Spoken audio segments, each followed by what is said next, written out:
Hi, I'm Paul Roberts, and this is Conscious Counseling 101. You probably clicked on this because you thought, learn how to think. Everyone knows how to think. And you're right, the brain can't shut off. You have to think. That's why we have alcoholism and drugs and all kinds of things for people that use their brains and get themselves caught in traps and things like that. But today's video is about how to think if you were in control and how you can take yourself to a new place by thinking rather than just what the thinking does to you and entraps you in your own mind and your own body. How to think is different than just being able to think, or the mind being able to think. How to think, that's so important. Let's look at a few things. So we start off in life and we learn things. We have no content and we bring it in. We react to things. We house it in our mind. We create a pool of ideas as we get a little older and we start thinking about what ideas are, not just things. When we have an itch, if we scratch the itch, it's like when something in life confronts us, we pull something down off of those shelves or out of that pool of ideas and apply it over top of what it is that is confronting us. That's not thinking. That's like scratching the itch. Thinking would be to know those resources are there, but not just take one and lay it over and say, this is the closest match. I'm going to put that there because it quells me. Thinking would be, I don't want to be quelled. I don't want to just scratch the itch and feel better. I want to know that I actually did something. I want to know where that itch came from.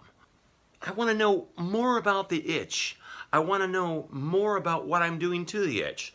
I want to think about what I'm doing to the itch.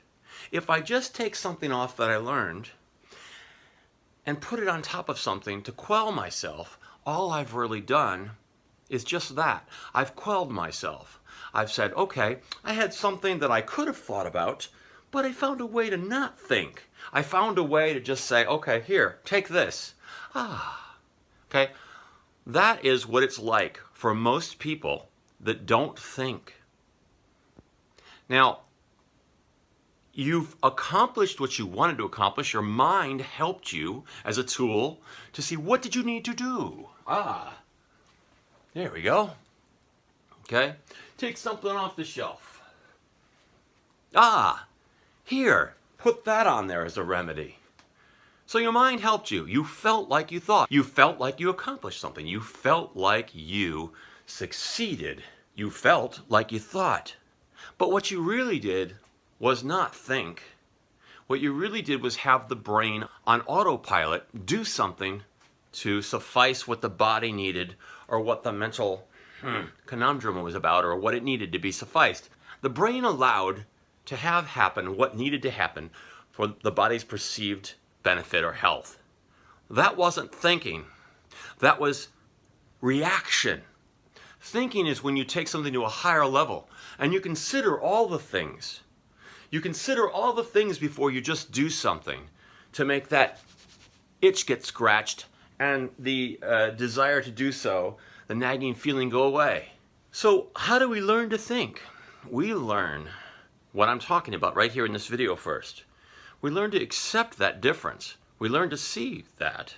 And then we learn to modify our actions so we don't just take something off the shelf. Because what happens when we start getting in the practice of taking something off the shelf, what happens is when life's problems and complications get harder for us, sometimes the overlays don't quite match. And sometimes we start saying, this isn't working. And we try to force them on there. There's a little bit sticking out there. Oh no, it's kind of like the guy with the thumb in the dike. There's a little sticking out there. I'm not covering it. This isn't working. And just bring up more energy and more tension.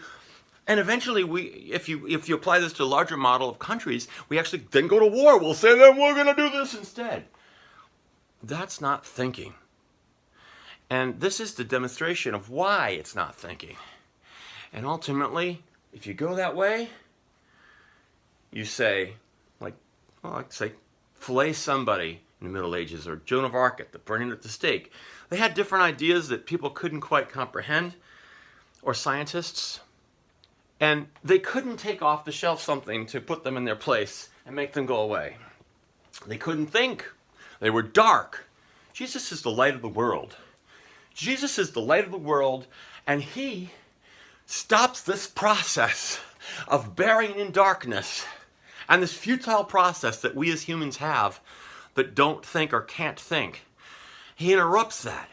He makes us see something far greater than we did see, and makes us realize that this lousy little human seemingly antidote for the problem or the sickness that we think is the cure isn't really the cure. All it really is us staying in darkness and making ourselves feel better temporarily. If we continue to exercise those muscles, all we'll do is keep on seeing how fast we can tread water and cover up our problems from the shelves, what we have on them. And before you know it, we're not even coming up with new goods on those shelves. Before you know it, we're down to nothing. Oh my gosh, all there is a can of Next Idea peas. Oh, that's not going to work for that. And when that happens, we start to subscribe to vices. We start to subscribe to more desperate situations for our life because we can't scratch that itch anymore. We can't bring our troubles and problems and irritations and anxiety down anymore because we haven't got a thing to do it. We've used up all our resources. We don't know. We haven't spent any energy on how we put those things on the shelves anymore like we did when we were children, when we were learning all the time. We didn't spend any time on that. We spent all the time on putting this out, putting this out. No, I know better.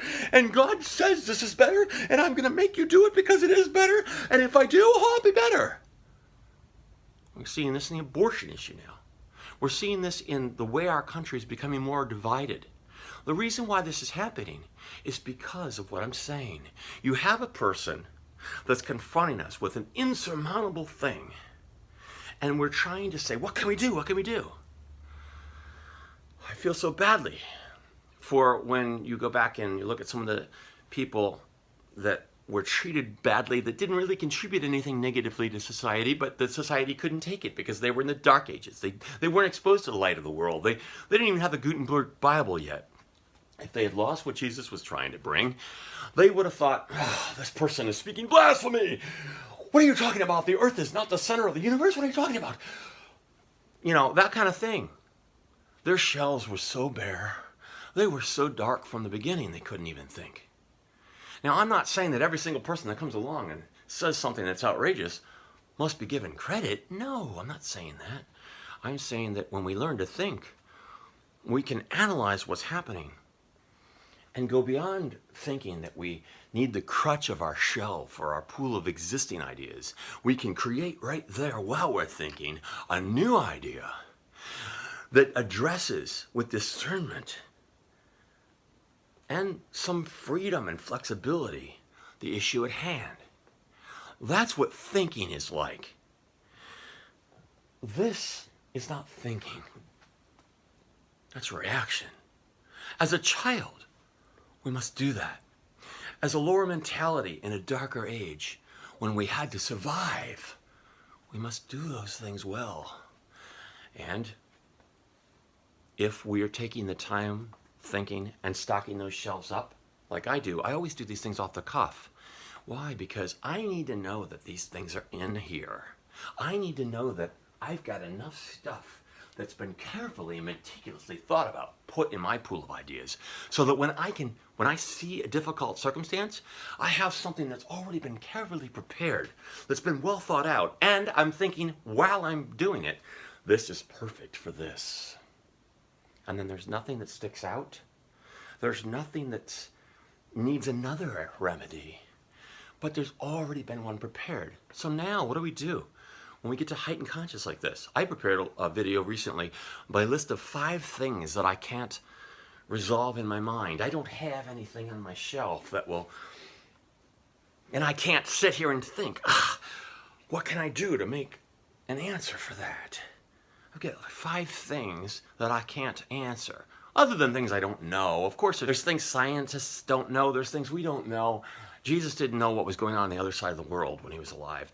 We don't need to. What I'm saying is, life circumstances that come to you down the road, you need to have the time to think, to prepare your shelves, to understand what the cornerstone is of Jesus' teachings, to the context of the Bible. You need to go in there and realize there were man's flaws shown dramatically in the Old Testament.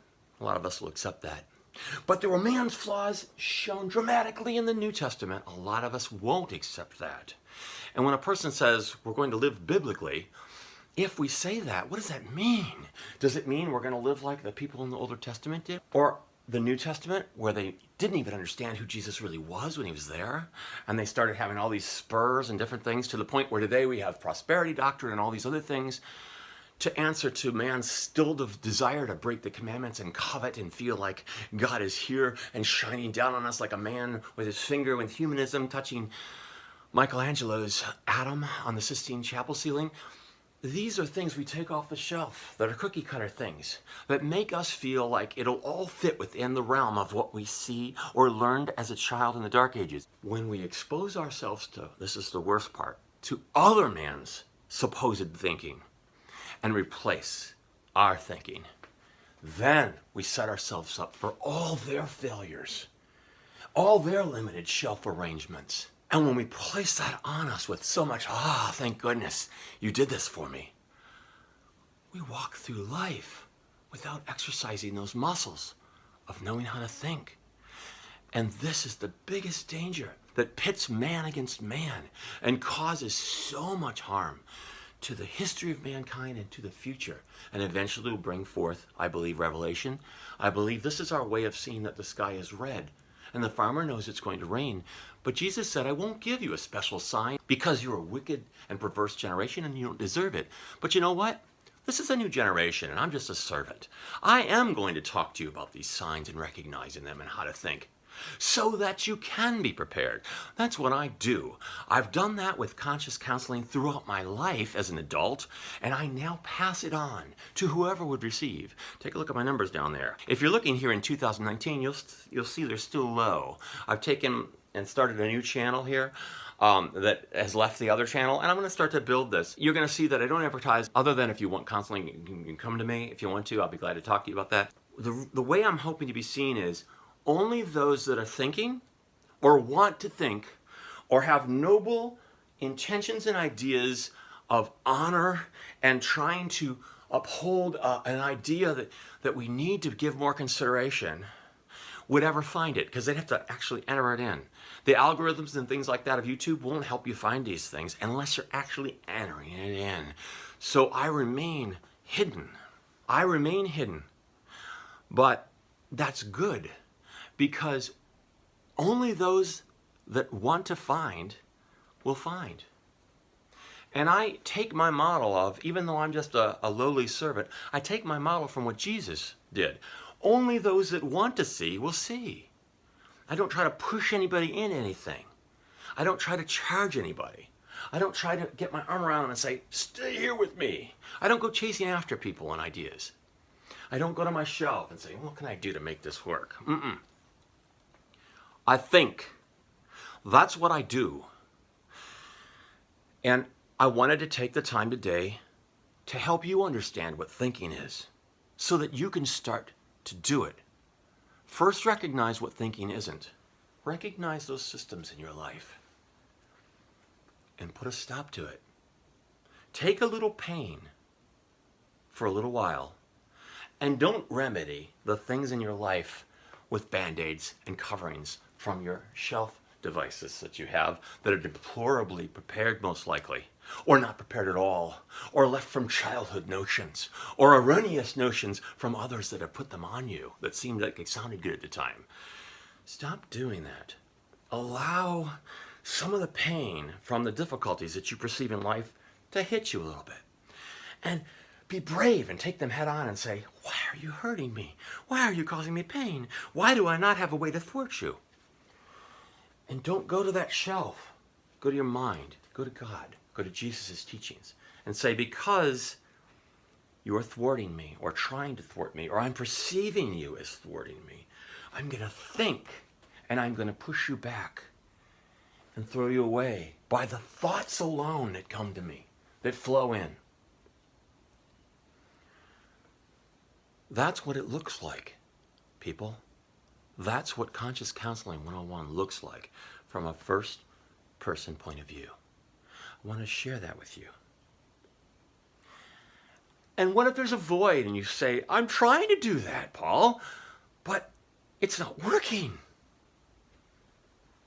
Then you use the crutch. But you realize it's a crutch.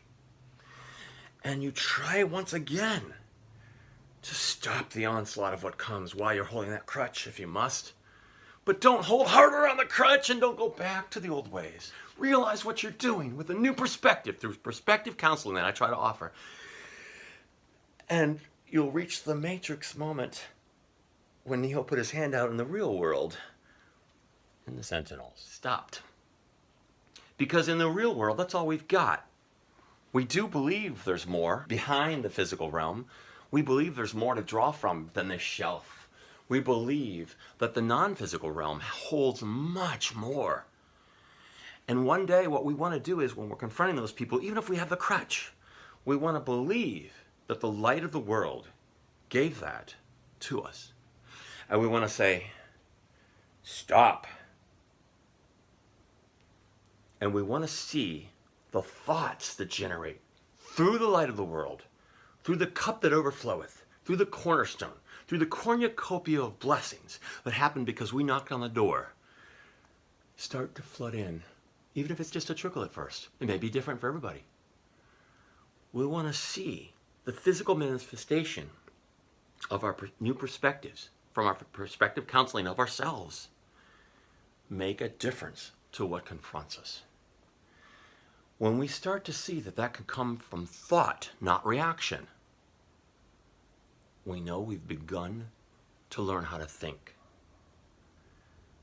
Thinking in this way is my gift that I can offer you because I've used it, I've learned it, I've applied it. I am about this, and I want to offer it to you. If you've made it through to the end of the video, I'm happy because I believe so much in these words that I'm sharing with you. I know you're going to gain and benefit. I would just simply ask of you, if you would, if you feel so inclined, to come back and say, yes, I got something out of that, let me know. I'm going to continue to do this regardless of whether you let me know or not, but it sure would make me feel better to know that I'm helping someone. You know, I just knowing that someone must be being helped by this is enough. But I'd still, in my own way, I'm kind of like, I got that primordial, child thing where, I'm doing this. I learned as a child, if you're told you did something well, that it makes you feel good. I haven't totally gotten rid of that. I think it's probably part of the fabric of the nature of humankind that we long for a little bit of feeling like we're doing something, even in our servitude. If you'd like to share that with me in that way, then I'll appreciate it. Thank you. And we might help each other by doing that to be bolstered. It might. I don't know. It might be another thing where we get to talking, we get to know one another, we share ideas. I say, oh, I didn't have that on my shelf. Wow, you gave me something to think about. And I come up with a new thing because you helped. So in that way, if you respond back in any way, whether I know you or don't know you, this could be a beneficial thing. I hope you learned today something about how to think. And I hope that you apply it. And I hope it benefits you in many, many ways throughout your life and your descendants and the people that you touch. This is Paul Roberts, Conscious Counseling 101.